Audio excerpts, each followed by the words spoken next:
ज्यादा पैसे कमाने के लिए एक लक्ष्य जो किसी को भी बनाना चाहिए ना, तो वो है एमडीआरटी का। मैं शतकवीर कब बनता हूं? जब मैं 100 पॉलिसी करता हूं। मैं सीएम क्लब कब बनता हूं? जब मैं 130 लाइव्स करता हूं। मैं जेडएम क्लब कब बनता हूं? जब मैं 100 लाइव्स करता हूं। लेकिन मैं एमडीआरटी कब बनता हूं? जब मैं 7,34,700 रुपए की कमीशन कमाऊंगा तो। मतलब हमारे प्रोफेशन में जितने भी लक्ष्यांक है, उसमें एक लक्ष्यांक ऐसा है ये एमडीआरटी का कि जो मेरे से मेरी इनकम की बात करता है, पॉलिसी और लाइव्स की बात नहीं करता। ये वो आंकड़ा बताता है जो मेरे को चाहिए। ठीक है, इट इज नॉट नेसेसरी कि अगर मैं शतकवीर बन जाऊंगा, मैंने छोटे छोटे प्रीमियम वाली, मान लो कि 6,000 रुपए के प्रीमियम वाली मैंने 100 पॉलिसी कर डाली, कितना हो गया भैया प्रीमियम? 6 लाख रुपए का प्रीमियम। कितना कमीशन बन गया एक साल के अंदर? 2 लाख रुपए की कमीशन बन गई। मैं नहीं कह रहा हूं कि शतकवीर करना गलत बात है, लेकिन अगर मैं पॉलिसी बेस्ड, मतलब सिर्फ पॉलिसी मेरे दिमाग में रहेगी या लाइव्स मेरे दिमाग में रहेगी, तो मैं पॉलिसी करके ट्रॉफी मिल जाएगी मेरे को, लेकिन पैसा तो 2 लाख रुपया मिला ना। तो भले 100 पॉलिसी करनी है, लेकिन साथ ही साथ अगर मैंने एमडीआरटी का टारगेट बना करके रखा हुआ है, मेरे को इनकम आएगी। लास्ट ईयर के कंपैरिजन में इस साल एमडीआरटी कॉर्पोरेशन ने जो है, मतलब वो टारगेट कम कर दिया है। तो इस बार मुझे 7,34,700 रुपए, अगर प्रीमियम की बात करें तो 22 लाख रुपए का प्रीमियम मेरे को करना पड़ेगा इस बार। दूसरी एक चीज मैं वजह बताता हूं कि क्यों मुझे इसी लक्ष्य के ऊपर काम करना चाहिए। Why MDRT only? कि यदि मैं क्लब मेंबरशिप क्वालिफाई करता हूं, मान लीजिए कि इस साल मैंने डीएम क्लब क्वालिफाई किया, फिर एलआईसी ने एक डीएम क्लब कन्वेंशन, एक मीटिंग किया, है ना, एक होटल में सभी डिवीजन के सभी डीएम क्लब मेंबर्स को इकट्ठा किया। जब मैं डीएम क्लब कन्वेंशन में जाता हूं ना, और मेरे बगल में कोई एक एजेंट बैठा हुआ है, तो वो कौन होगा? वो डीएम क्लब होगा। लेकिन वो मैं उससे पूछूंगा, तो मेरा सवाल क्या रहेगा मालूम है? कि आप कितने साल से डीएम क्लब है? कितने साल से डीएम क्लब है? मान लो कि उसने बोला कि मैं 10 साल से डीएम क्लब हूं। 10 साल से डीएम क्लब होने का मतलब ये हुआ कि वो 10 साल से डीएम क्लब मेंटेन करने के लिए जो मिनिमम 30 पॉलिसी या 20 पॉलिसी जो भी करना होगा, वो लगातार कर रहा है। और अगर वो 10 साल से डीएम क्लब है, तो इससे मुझे ये पता नहीं चलेगा कि इसने कितना पैसा कमाया एलआईसी में। लेकिन अगर मैं एमडीआरटी करता हूं और मैं एमडीआरटी कन्वेंशन में जाता हूं, जहां मेरे पूरे हॉल के अंदर 200, 300, 400, 500 एमडीआरटी बैठे हुए, मेरे बगल में कोई अननोन एजेंट की जिसको मैं नहीं जानता, वो आकर के बैठा, तो मैं उनसे ये नहीं पूछूंगा कि आप कितने साल से, मैं उनको ये पूछूंगा आपने कितनी बार एमडीआरटी किया है अब तक। अगर वो ये बोलेगा कि पिछले 5 साल में मैं 12 बार एमडीआरटी कर चुका हूं, तो अपने को तुरंत विचार आएगा कि यार अगर 8 लाख रुपए का भी एवरेज लगा है, तो 12 इंटू 8 लाख मतलब 1 करोड़ के आसपास का पैसा हुआ। मतलब ये एजेंट 1 करोड़ का तो सिर्फ एफपी कमीशन कमा के बैठा हुआ है, तो और इसने कितना कमाया होगा? समझ में आ रहा है? तो मुझे एक्चुअल जो है ना, इस बिजनेस की ग्लोरी जो समझ में आती है, वो इससे आती है। मैं एमडीआरटी की ट्रॉफी के लिए बात नहीं कर रहा हूं कि ट्रॉफी मिलेगी, ठीक है, वो तो ना भी दे, अपने को 300 रुपया रोकड़ा दे तो और बेहतर है। लेकिन सबसे इंपॉर्टेंट जो चीज है वो ये है कि मुझे एमडीआरटी करने से फायदा होता है कि मैं इनकम पर पहुंचता हूं, है ना। मैंने कई सारे ऐसे लोग देखे कि जो कई सालों से डीएम क्लब है, कई सालों से बीएम क्लब है, कई सालों से जेडएम क्लब है ना, वो लगातार अर्धशतकवीर करते जा रहे, हर बार 50 पॉलिसी कर लेते। प्रीमियम कितना? तो बोले 8,000 रुपए पर पॉलिसी का एवरेज का प्रीमियम आया। कितना हो गया? 4 लाख रुपया। इनकम कितनी होगी? 1.25 लाख रुपए की इनकम होगी। तो ट्रॉफी मिल गई अर्धशतकवीर की। अब मुझे ये बताओ कि एलआईसी में अपन ट्रॉफी कमाने के लिए आया कि प्रीमियम का पैसा कमाने के लिए आए, है ना। तो इसीलिए मैं कोई एमडीआरटी कॉर्पोरेशन का कोई एजेंट नहीं हूं, है ना इनका कोई प्रमोटर हूं, लेकिन मैं सिर्फ इस वजह से इनकी बात करता हूं क्योंकि ये एक रिकॉग्निशन ऐसी है जो मेरे को ये कहती है कि तू इतना कमाएगा तो तू हमारी क्लब में शामिल होगा। ये मुझे बहुत अच्छा लगता है, जो इंसान को कमाने के लिए प्रेरित करता है, मालूम, कमाने के लिए प्रेरित करता है। सो दैट्स द रीजन मैं हमेशा कहता हूं, मैं कभी इतने मतलब 3.5 साल से ज्यादा समय हो गया, मैंने आज तक क्लब मेंबरशिप के ऊपर कोई सेशन नहीं किया। मैं सिर्फ एमडीआरटी की बात करता हूँ, सीओटी की बात करता हूँ, टीओटी की बात करता हूँ। तो ओनली रीजन इज क्योंकि ये वो रिकॉग्निशन है जो मुझे ये कहती है कि इतना कमाओगे तो हमारे पास में, तुमने एक पॉलिसी में भी 7,34,000 की कमीशन कमा ली चलेगा, तुमने 10 पॉलिसी में कर ली चलेगा, तुमने 100 पॉलिसी में कर ली चलेगा, तुम्हें ये कमीशन के लिए 500 पॉलिसी करनी पड़ी चलेगा, बस कमीशन तुम्हारी इतनी बननी चाहिए। इतनी मजेदार बात है, समझ में आ रहा है? और मजेदार बात दूसरी क्या मालूम है कि कई सारे लोगों के दिमाग में मैंने एक चीज देखी है कि यार बड़े बड़े प्रीमियम करने वाले लोग ही एमडीआरटी कर सकते हैं। एक्चुअल में ये भी मीथ है, ये भी गलत है।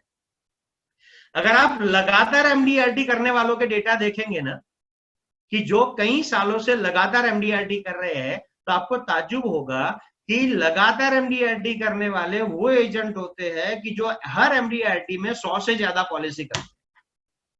मतलब उनका एक एवरेज टिकट साइज रहता है 25,000 का, 30,000 का, 35,000 का, 40,000 का, है ना। ये जो होते हैं ये लगातार करते हैं। और कभी किसी ने ऐसा कर दिया कि एक पॉलिसी में एमडीआरटी कर ली उसने, है ना, तो मैं ये नहीं कह रहा कि वो गलत है, लेकिन कभी कभी क्या होता है मालूम है कि उनका होता भी है, उनका नहीं भी होता है। लेकिन जो लोग लगातार करते हैं ये वो लोग है कि जो भले छोटी छोटी पॉलिसी कर रहे हैं लेकिन होलसेल में करते हैं, ज्यादा करते हैं। गड़बड़ का है मालूम है, मैं हमेशा एक बात बोलता हूं कि एलआईसी में दो प्रकार के एजेंट है, अमीर एजेंट और गरीब एजेंट। गरीब में एक कैटेगरी है, अमीर में दो कैटेगरी है। गरीब कौन है मालूम है कि जो एक तो छोटा बेचते और कम बेचते। मतलब मैं पॉलिसी भी छोटे छोटे प्रीमियम की करता हूं, 8,000 का प्रीमियम रहता है, 6,000 का प्रीमियम रहता है, 10,000 प्रीमियम रहता है, और वो भी साल में 20-30 ही करूंगा। तो मेरी एलआईसी की एजेंसी तो चल जाएगी, मेरा लाइसेंस बच जाएगा, लेकिन मैं माल नहीं कमाऊंगा, मैं कभी अमीर नहीं बन पाऊंगा। ये गरीब एलआईसी एजेंट है। और अमीर एलआईसी एजेंट में दो प्रकार के लोग होते हैं। एक कौन सा अमीर एलआईसी एजेंट है? एक ऐसा है कि जो कम बेचता है लेकिन बड़ा बेचता है। मतलब उसकी टिकट साइज, उसका प्रीमियम बहुत बड़ा रहता है, भले वो कम पॉलिसी करे।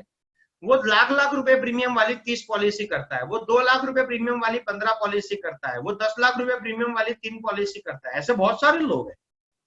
तो इसे मैं बोलता हूं कि जो बड़ा बेचते हैं और कम बेचते हैं। दूसरे कौन है एमडीआरटी? कि जो छोटा बेचते हैं लेकिन ज्यादा बेचते हैं। भले छोटा बेच रहे, 10,000 रुपए का प्रीमियम करते, लेकिन 300 पॉलिसी कर दी और एमडीआरटी हो गए। 20,000 रुपए की प्रीमियम बेचते हैं लेकिन 150 पॉलिसी कर डाली और एमडीआरटी हो गए। ये लोग भी करते हैं। तो एलआईसी में जो अमीर एजेंट है वो ये वाले, और गरीब कौन है? जो छोटा भी बेचते और कम भी बेचते, वो कभी अमीर एजेंट नहीं बन सकता। तो please understand my dear friends कि अगर आप इस प्रोफेशन में कोई लक्ष्य बना रहे हो तो मेरे हिसाब से आपको एक लक्ष्य बनाना चाहिए, दैट इज एमडीआरटी, है ना। ट्रॉफी के लिए नहीं बोल रहा हूं मैं, वो अमेरिका से सर्टिफिकेट आएगा उसके लिए भी नहीं बोल रहा हूं। अपन माल कमाएंगे, मेरे को तो इससे मतलब है, ठीक है। अपन एलआईसी में आए काय के लिए? है ना, इस वजह से नहीं कि मेरे को ट्रॉफी मिले, इस वजह से नहीं कि मेरे को सर्टिफिकेट मिले, है ना, इन सब चीजों के लिए नहीं आए। एक ही चीज के लिए आए हैं, न बाप बड़ा ना भैया, सबसे बड़ा रुपया। हम पैसे कमाने के लिए इस बिजनेस में आए हैं। तो पैसा आएगा कैसे? अगर मैं इस रिकॉग्निशन के ऊपर ज्यादा सोचता हूँ और इसके ऊपर काम करता हूँ, इसको रिलेटेड टारगेट बनाता हूँ, और अभी भी कुछ लेट नहीं हुआ है, 5.5 महीने का टाइम है। मैंने 1.5 महीने में लोगों को एमडीआरटी कंप्लीट करते हुए देखा है, अपने पास में तो 5.5 महीने का टाइम। लेकिन सबसे पहले मेरे दिमाग में ये सोच तो आनी चाहिए। यदि आपने अभी तक एमडीआरटी नहीं करी है तो मेरी सबसे पहला कहना यह है कि पहले सोचना चालू करिए। एक बार बोलिए, जोर से बोलिए, अपने डीओ को बताइए कि सर इस साल मेरे को एमडीआरटी करनी है। अपना बॉडी उस हिसाब से काम करना चालू करेगा। मेरे को ख्याल आएगा, लाओ इसको पकड़ता हूँ, उसको पकड़ता हूँ, यहाँ से लिस्ट उठाता हूँ, वहां से लिस्ट उठाता हूँ। तुमको तुम्हारा छोटा बच्चा नजर आएगा कि इसको भी बोलूंगा तो ये भी 50 नाम अपनी स्कूल में से लेकर के आएगा। तुम्हें तुम्हारी औरत दिखाई देगी कि लाओ इसके मैके वालों को भी नाम लेते हैं। तुम्हें तुम्हारे पड़ोसी का बच्चा नजर आएगा जो दूसरी स्कूल में पढ़ता है, तुम उसको बोलोगे कि बेटा एक 100 रुपए वाला डेयरी मिल्क ला करके दूंगा तुमको, यदि तुम तुम्हारे स्कूल के 50 बच्चों के पेरेंट्स के नंबर मेरे को ला करके देते हो। ऐसा मेरी खोपड़ी चलना चालू हो जाएगी लगातार, है ना। We are not poor by potential, हमारे अंदर क्षमता की कमी नहीं है। गड़बड़ कहाँ है मालूम है? वो क्षमता सिर्फ इस वजह से बाहर नहीं आती है क्योंकि हमारे पास में कोई बहुत बड़ा लक्ष्य नहीं। हम उलझते रहते हैं छोटी छोटी चीजों में। 4 लोगों को कॉल किया और अपने को अपॉइंटमेंट नहीं मिला तो अपना मतलब वारंटी खत्म हो जाती है, हम हार मान लेते हैं। क्यों हार मान लेते हैं? क्योंकि वो जुनून नहीं है। जुनून क्यों नहीं है? क्योंकि लक्ष्य नहीं है। क्योंकि जुनून तो लक्ष्य से आता है ना। तो मान लो कि मुझे 5.5 महीने के अंदर, मैं ये कहता हूं कि आज अपन 0 पे है। सबसे पहले आपको क्या करना है मालूम है? आप पहले पता लगाओ कि अभी तक मेरा एफपी कमीशन बना कितना है। 1 जनवरी से लेकर के अभी तक में 1,000 रुपए भी बना होगा, नो प्रॉब्लम, कोई टेंशन मत करो। 1 लाख बना है, नो प्रॉब्लम। 0 बना है, डोंट वरी। आपने आज एलआईसी बिजनेस को ज्वाइन किया है, नो प्रॉब्लम, अपन टारगेट लेकर के चलेंगे कि 5.5 महीने के अंदर अपने को 7,34,700 रुपए की कमीशन कमानी है। कब तक अपन इससे डरते रहेंगे? कब तक ऐसा नहीं नहीं यार मैं एमडीआरटी नहीं कर सकता? अपन क्या इस बिजनेस में एमडीआरटी लोगों के लिए तालियां बजाने के लिए इधर आए हैं क्या? नहीं, अपन भी करेंगे ना। और दूसरी सबसे इंपॉर्टेंट बात क्या मालूम है? मान लो कि आप जिस किसी भी शहर में रहते हैं, आपने इस साल यदि एलआईसी से 8 लाख रुपए कमा लिए, तो क्या आप अपने शहर के अमीरों की लिस्ट में आ जाओगे? 8 लाख रुपया सालाना का मतलब क्या हुआ? एक साल में 8 लाख रुपया कमाने का महीने का कितना हो गया? 60-65 हजार रुपए, 65 हजार रुपए पकड़ लो। क्या 65 हजार रुपए महीने कमाने से मैं कोई अमीर बन जाऊंगा? और अगर आज के इस जमाने में मैं महीने के 65-70 हजार रुपए कमाने के बारे में नहीं सोचता हूं, तो मैं कितनी छोटी सोच वाला इंसान हूं। So please understand this my dear friends, ये छोट मतलब एक कम से कम वाली बात है। फिर डबल एमडीआरटी करेंगे तो अपन 10 भी क्या बोलते हैं 18-20 लाख रुपए कमाएंगे। फिर सीओटी करेंगे तो अपन 30 लाख रुपए कमाएंगे। ऐसे करते करते आगे बढ़ेंगे ना। लेकिन शुरुआत एक बार एक एमडीआरटी से तो करें। और आपको ताज्जुब होगा, हमारे देश में ऐसे बहुत सारे लोग हैं कि जिन्होंने पिछले बार नंबर ऑफ एमडीआरटीज कई बार कर डाली। एक लेडी है ना, उसने कितना, उसका एफपी कमीशन कितना बना था मालूम है? उसका एफपी कमीशन पिछले साल बना था 5,22,00,000 रुपए। और उस समय कितना चाहिए था एमडीआरटी करने के लिए कमीशन? 10 लाख रुपया चाहिए। अब 5,22,00,000 को आप 10 लाख से डिवाइड करो तो कितनी बार एमडीआरटी हुआ मालूम है बॉस? 52 बार, 52 टाइम्स। एक साल में 52 हफ्ते होते, इसका मतलब कि उसने हर हफ्ते में एक एमडीआरटी की।